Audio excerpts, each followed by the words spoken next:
नमस्कार, माझी पाककलामध्ये मी मानसी तुम्हा सर्वांचं खूप खूप स्वागत करते. तर आज आपण बनवते व्हेज टिक्की. चवीला इतकी जबरदस्त ही टिक्की तयार होते ना, मस्त वरनं क्रिस्पी आणि आतून अगदी मऊ अशी टिक्की आपली तयार होते.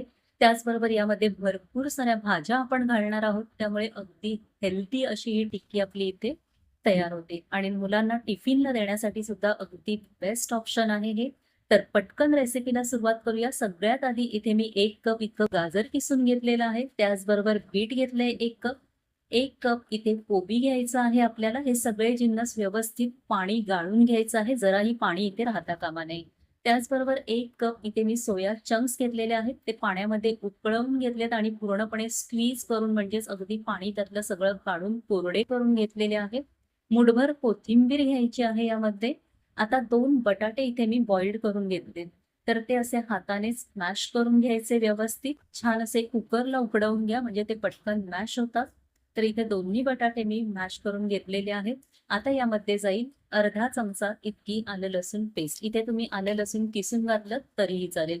आता मसाले घालूयात. पाव चमचा हिंग, अर्धा चमचा हळद, अर्धा चमचा धणे जिरे पावडर, पाऊण चमचा गरम मसाला, अर्धा चमचा इथे मी चाट मसाला घेतलेला आहे आणि 1 चमचा लाल तिखट घ्यायचा आहे. चवीनुसार मीठ घेतलंय.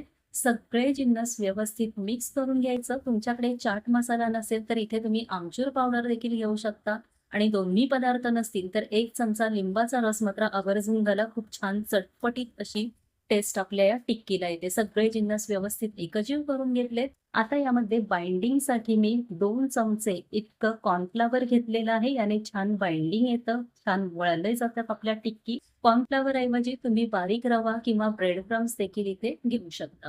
तर इथे 2 चमचे इतकं मला पुरेसं वाटतंय. तुम्हाला जर का तुमचं मिश्रण थोडं पातळ वाटत असेल, तर तुम्ही यामध्ये अजून एखादा चमचा ॲड करू शकता. तर आता इथे तुम्ही बघू शकताय व्यवस्थित बाइंड होत आहे टिक्की आपल्या.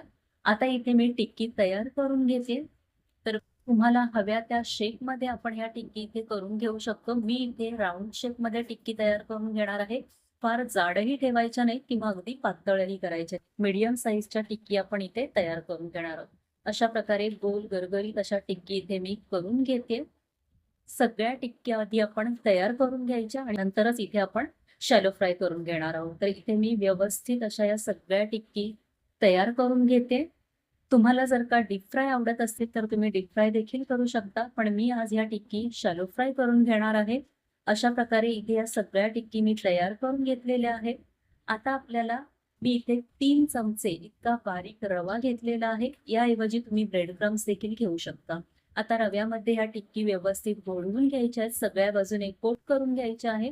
दुसरीकडे मी तेल देखील पॅनमध्ये गरम करत ठेवलेलं आहे आणि या सगळ्या टिक्की छान अशा रव्यामध्ये घोळवून घेते मी आणि मग आपल्या गरम तेलामध्ये आपण सोडणार आहोत. तर तेल चांगलं कडकडीत तापवून घ्यायचं आणि नंतर गॅस लो टू मीडियम फ्लेमवर ठेवून आपण या टिक्की दोन्ही बाजूंनी मस्त खरपूस रंगावर शॅलो फ्राय करून घेणार आहोत.